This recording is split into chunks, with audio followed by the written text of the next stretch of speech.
Hello. ഇന്ന് എന്താണ് special? ഇന്ന് കാരമൽ പുഡിംഗ്. ഒരു ഈസി പുഡിംഗ് ആണ്. കുട്ടികൾക്ക് പെട്ടെന്ന് ഉണ്ടാക്കി കൊടുക്കാൻ പറ്റിയ ഒരു പുഡിംഗ് ആണ്. വീട്ടില് നമുക്ക് അവൈലബിൾ ആയിട്ട് എല്ലാ ഐറ്റംസും ഉണ്ട്. പെട്ടെന്ന് പുറത്തു പോയി സൂപ്പർ മാർക്കറ്റിൽ മേടിച്ചുകൊണ്ട് വരേണ്ട ആവശ്യമൊന്നുമില്ല. വീട്ടിൽ എപ്പോഴും അവൈലബിൾ ആയിട്ടുള്ള സാധനങ്ങൾ വെച്ച് ഉണ്ടാക്കാൻ പറ്റിയ ഒരു ഈസി പുഡിംഗ് ആണ്. ഇത് കണ്ടിട്ട് നല്ല ഹെൽത്തി ആണെന്ന് തോന്നുന്നു. മുട്ട, പാലൊക്കെ ഉണ്ടല്ലോ. അപ്പം അതിനു വേണ്ടി 2 eggs ഉണ്ട്, 250 ml മിൽക്ക്, പിന്നെ 1 ടീസ്പൂൺ വാനില എസൻസ്, ഒരു 3/4 കപ്പ് ഷുഗറും. അപ്പം നമുക്കൊരു 4 eggsന് ചെയ്യണമെങ്കിൽ 500 ml മിൽക്ക് എടുക്കണം. അങ്ങനെ ഡബിൾ ആക്കിക്കൊണ്ടിരിക്കണം കൂടുതൽ ചെയ്യണമെങ്കിൽ. ഇപ്പൊ ഞാനിപ്പോ 2 eggsന്റെ ആണ് എടുത്തേക്കുന്നത്. ഇത് നമ്മളൊരു പാൻ ചൂടാക്കുക. അപ്പൊ ഫസ്റ്റ് നമ്മളിത് കാരമൽ ഉണ്ടാക്കും. അപ്പൊ കാരമലിന് വേണ്ടി ഒരു 3 tablespoon ഷുഗർ.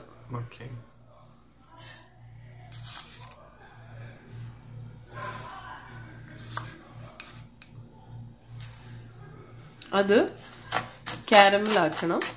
അപ്പൊ ലോ ഫ്ലെയിമിൽ ഇടണം, അല്ലെ പെട്ടെന്ന് കരിഞ്ഞു പോയാൽ ഒരു കയ്പ് വരും കാരമലിന്. ആ ഒരു ടോഫി ആ ടേസ്റ്റ് കിട്ടത്തില്ല. 20 minutes എടുക്കും ഇത് നല്ലോണം ഒന്ന് കാരമൽ ആവാന്. പെട്ടെന്ന്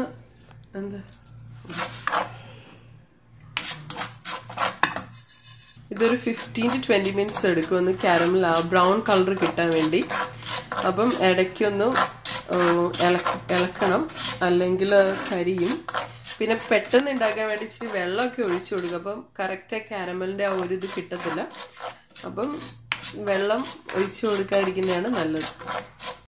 മെൽറ്റ് ആവുന്നുണ്ട്, ബ്രൗൺ കളർ വരുന്നുണ്ട്.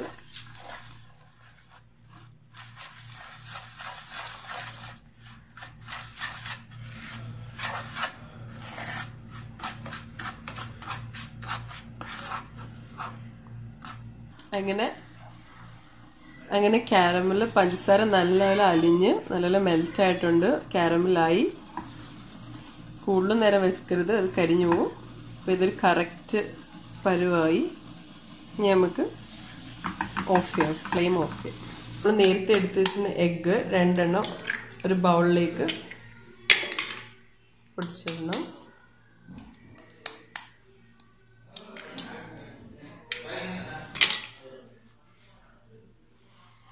$250 ml മിൽക്ക് അതിലേക്ക് ഒഴിക്കണം.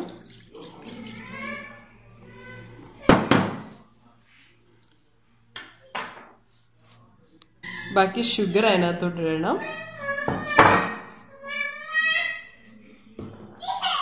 ഒരു ടീസ്പൂൺ വാനില എസൻസും.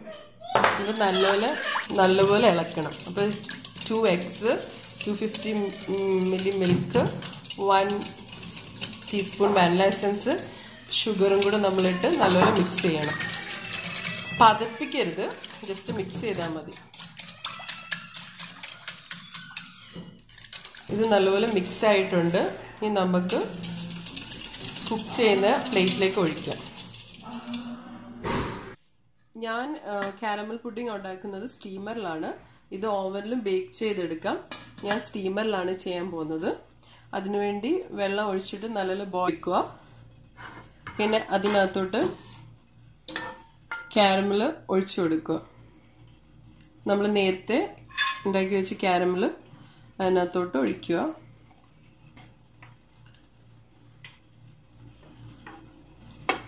എല്ലായിടത്തും ഒന്ന് സ്പ്രെഡ് ചെയ്ത് കൊടുക്കുക.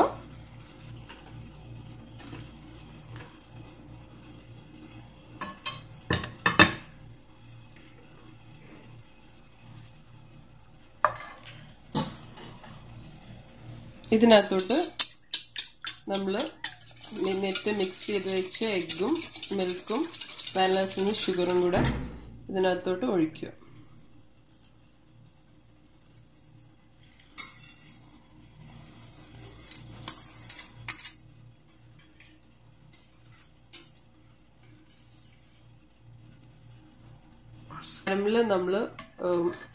കാരമലും അതിന്റെ മേളിലും നേരത്തെ മിക്സ് ചെയ്ത് അതും നമ്മൾ ഒഴിച്ചിട്ട് നല്ലപോലെ സ്റ്റീം ചെയ്യുന്ന ലിഡ് വെച്ച് അടയ്ക്കും. ഇതൊരു ഇച്ചിരി ഹൈ ഫ്ലെയിമിൽ ഇടണം. ഇന്നത് സ്റ്റീം വന്ന് തുടങ്ങുമ്പം നമ്മളൊരു 10 to 15 മിനിറ്റ്സ് ലോ ഫ്ലെയിമിൽ വെച്ച് സ്റ്റീം ചെയ്യണം. അല്ലെങ്കിൽ പിന്നെയും ഓവർ കുക്ക് ആയാൽ അതൊരുമാതിരി കറക്റ്റ് പുഡിങ് കിട്ടത്തില്ല, ഇത് തരിതരി പോലെ ഇരിക്കും. അതുകൊണ്ട് ഓവർ കുക്ക് ആവാതെ ശ്രദ്ധിക്കണം. ഓക്കെ, നമ്മുടെ പുഡിങ് ഏകദേശം റെഡിയായി. ഇത് വെന്തോ നോക്കാൻ വേണ്ടി നമ്മളൊരു ടൂത്ത് പിക്കോ ഫോർക്കോ ഇട്ടൊന്നൊന്ന് കുത്തി നോക്കുക. അതിലായില്ലേല് സ്റ്റിക്കായില്ലേ അത് വെന്ത് പരുവം നോക്കാൻ അതൊരു മാർഗമാണ്. ഇനി നമ്മൾ കുറച്ചു നേരം ഇത് തുറന്ന് വെക്കും, ഒന്ന് ചൂടാറിയതിനു ശേഷം നമ്മളിത് ഫ്രിഡ്ജിൽ വെക്കും. ഒന്ന് തണുപ്പിച്ചതിന് ശേഷം നമ്മൾക്ക് കട്ട് ചെയ്ത് കഴിക്കാവുന്നതാണ്. ചൂടോടെ വേണ്ടവർക്ക് ചൂടോടെയും കഴിക്കാം, തണുത്തത് വേണ്ടവർക്ക് തണുത്തതും കഴിക്കാം. നമ്മൾ നേരത്തെ കുക്കായ കാരമൽ വേറൊരു പ്ലേറ്റിലിട്ട് മാറ്റും. അത് തിരിച്ചിടുമ്പം ഈ ഒരു രൂപത്തിലാണ് കിട്ടുന്നത്. മേളില് അടിയിൽ കാരമലാ, അപ്പൊ നമ്മൾ തിരിച്ചിടുമ്പോൾ ടോപ്പിൽ കാരമൽ ആയിട്ടിരിക്കും. അപ്പൊ നമ്മുടെ tasty and delicious caramel pudding ready ആയിട്ടുണ്ട്. അപ്പൊ നമ്മുടെ ഈസി കാരമൽ പുഡിംഗ് റെഡി ആയിട്ടുണ്ട്. ഇത് നമുക്ക് കട്ട് ചെയ്ത് സെർവ് ചെയ്യാവുന്നതാണ്.